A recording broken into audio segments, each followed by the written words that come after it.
Hi strangers, again. The reason why I'm here today is because I've decided to do cooking demos for recipes from my cookbook called The Art of Escapism Cooking. I wanted to do these demos because I wanted to highlight some of my favorite recipes in the book, and I feel like because some of you people tagged me on Instagram of the dishes that you have made from the cookbook, and but I don't see some of my favorite recipes being made, maybe because either it looks intimidating or people are not familiar with the process. So I thought that I would do cooking demos for those recipes and hope that it inspires you to make them. The first one that I'm going to do today is on page 241, and it's called French Quenelle Gone Mad. It's a new genre of dishes I would like to think as a fusion between Sichuan cuisine and French cuisine, which is a real deal. I'm going to foretell the uprising of this fusion, French and Sichuan cuisine. And it's a very classic French dish called quenelles. They are French fish dumplings that are traditionally cooked in a very heavy cream sauce. But here I am going to combine that cream sauce with Sichuan flavors to make a really insanely addictive hybrid. Okay, so let's do it. So let's get going.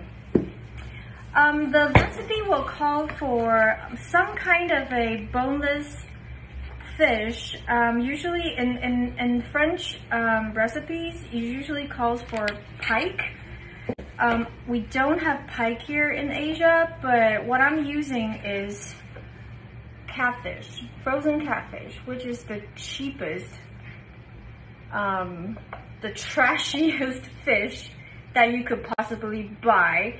But it always comes boneless, and it always comes in a fillet and in skinless, boneless form, and then it has this fatty, creamy taste and none of that muddy flavor that usually comes with catfish. I think these are from Vietnam, so that's what I'm... If your fish comes frozen, make sure that you defrost them. Pat them super dry with a kitchen towel, and then weigh them after all that, because you'd be surprised how much excess water that is carried in frozen fish. And if you weigh them before they're defrosted, that could lead to incredibly inaccurate results. So I've cut up my fish and then put them in a food processor, and now I'm gonna show you how to turn them into fish dumplings. So you can see, run the fish inside the food processor without anything else until it's become bouncy and sticky like this, okay? And then you're gonna add the heavy cream, the eggs, the cornstarch, the fish sauce, and then the white pepper. And then run it again until it's springy and mousse-like.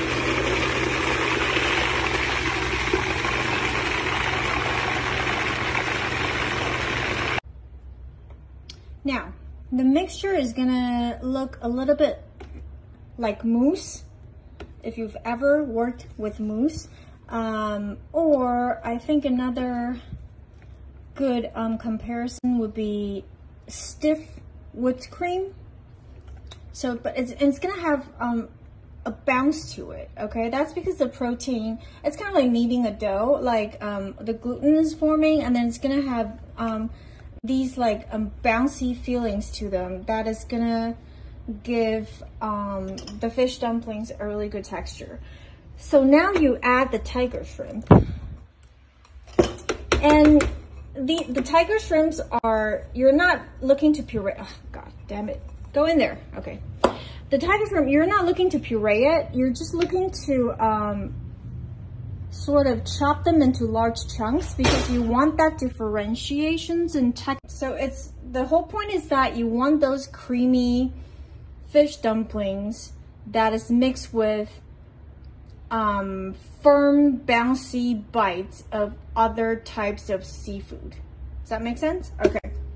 So put the lid back on, and you're just gonna toss it.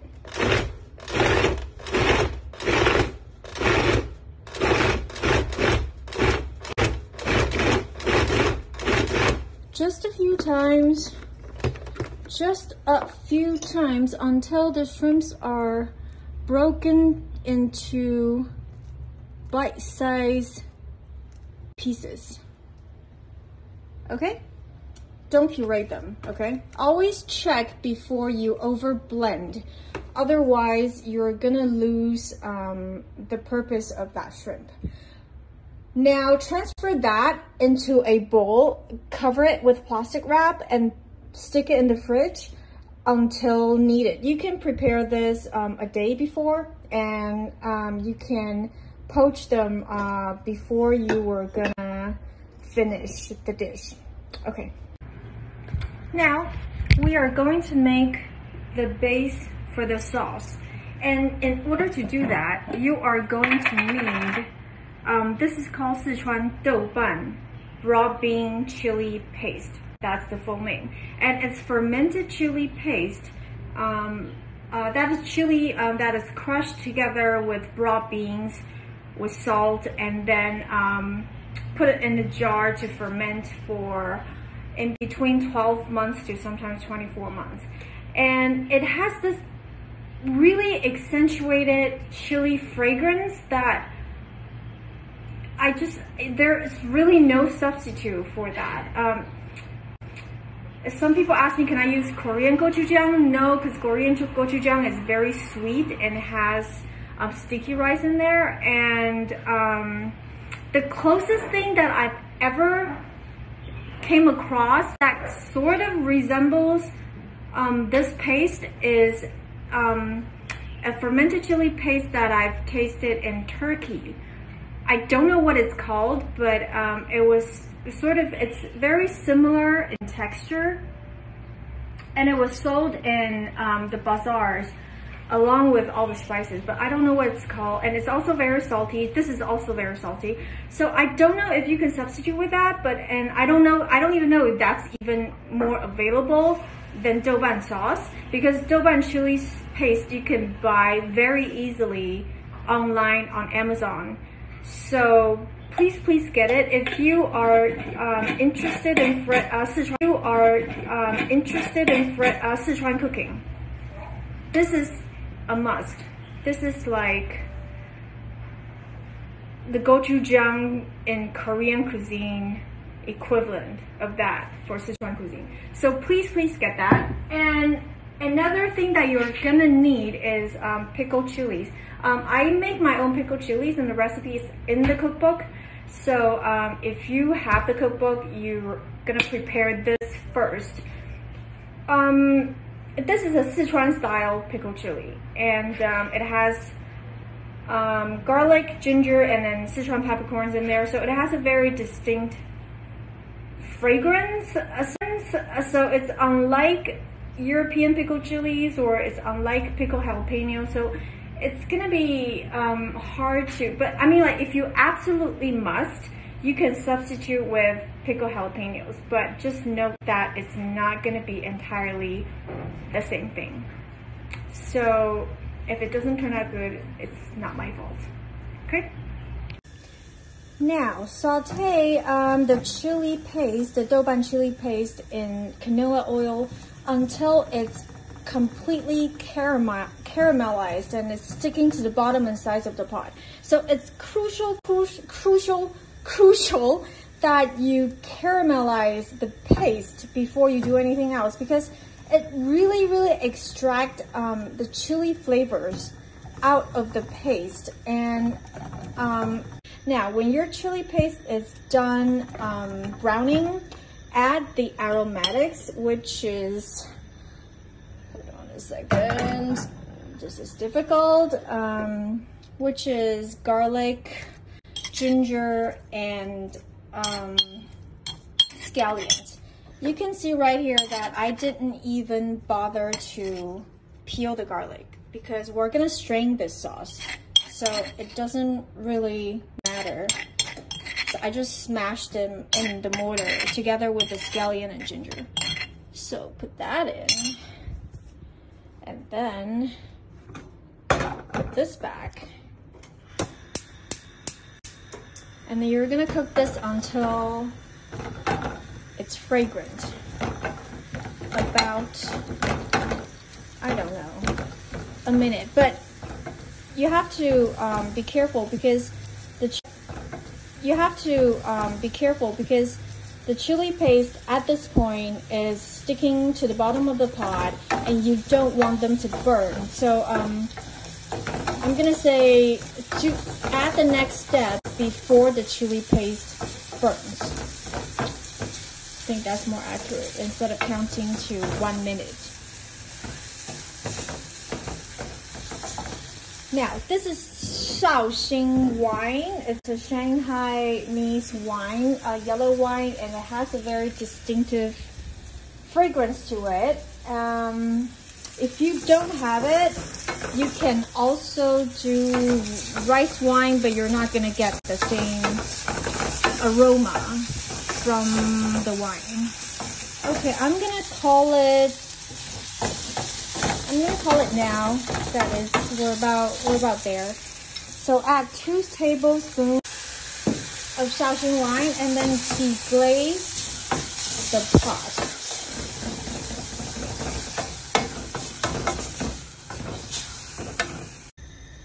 And then I'm gonna add the chicken stock, heavy cream, mushroom powder. Something that is very uncommon in all of Chinese cooking is I replace sugar with fruit jams. Because it's such a small quantity, you don't actually taste the fruit, but it adds, I don't know, I feel like it adds something, you know, just a little bit of the fruitiness to the mixture. So now the heavy cream, chicken stock, what else?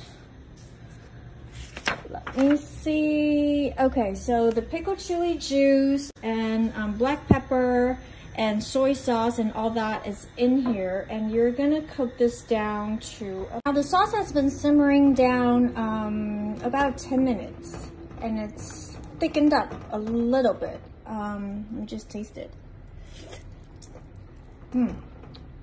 Yummy. But I'm going to add just a touch more sugar, just because, and you know, this is the thing about, and just a side note, you may ask, how do I know that it needs more sugar, or how do I know it needs more salt?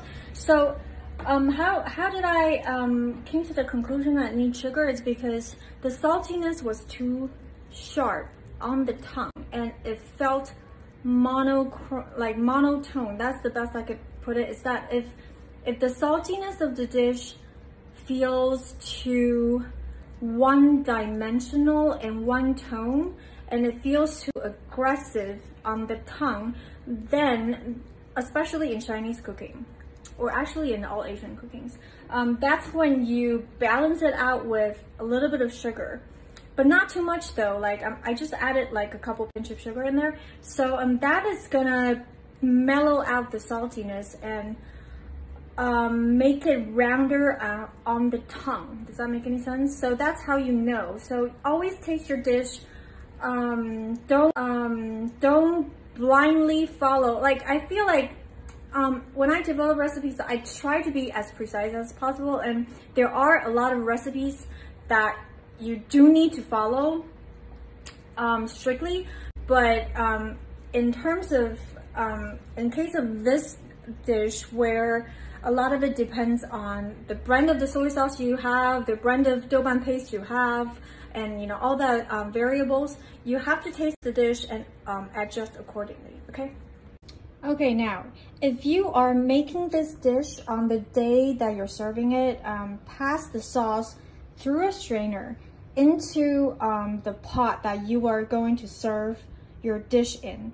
Okay, but if you're making this, you can make this sauce the day before. So if you're doing that, strain the sauce into a container and then push on the solids to extract as much liquid out of it as possible. You don't want to waste a drop of it. Okay, so now I've done that, and then just keep this aside until you need it. And the next step is we're gonna cook the fish dumplings.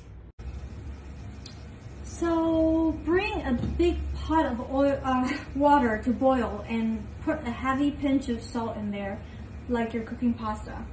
Okay, so here is the mixture, the fish mixture. You're gonna visually divide it into 6 equal portions, and then take a big ladle and then a small spoon. Oops. We're good? Okay. Big ladle, small ladle, and then you're gonna scoop up 1/6 of the mixture like this. And then you're going to kind of work it into an oval shape as well as you can possibly manage. Okay, and then scoop it into the boiling water like that. Okay? Okay, so they're almost done, and I'm gonna turn off the heat. They're gonna all expand quite a bit like this, so make sure that you use a pot that is big enough for them to fit. Now use a slotted spoon and transfer these dumplings. Make sure you drain them very, very well, because you don't want to dilute the sauce. Okay, so transfer them into the sauce one by one. They're gonna be really fluffy and light. Even though they look as if they are heavy, they're actually light and airy. And they smell like shrimps.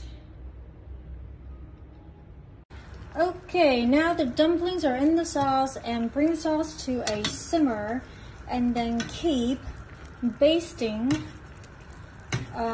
the dumplings with the sauce like as if they are turkey, as if you're roasting a chicken or turkey. And cook them in the sauce for 5 more minutes.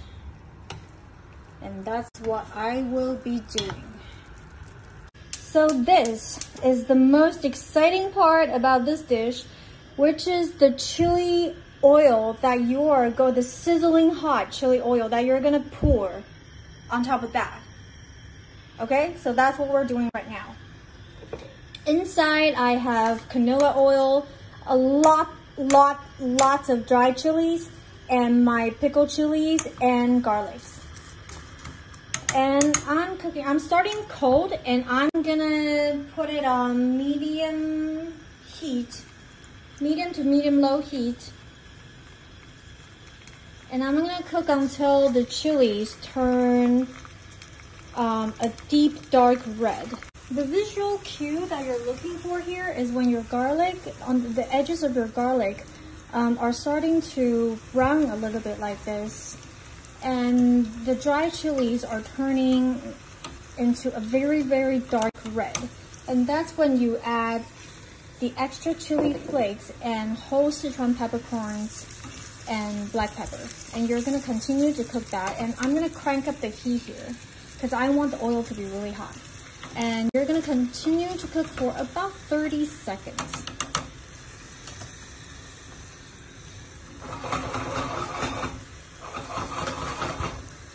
You wanna get this oil sizzling hot, okay?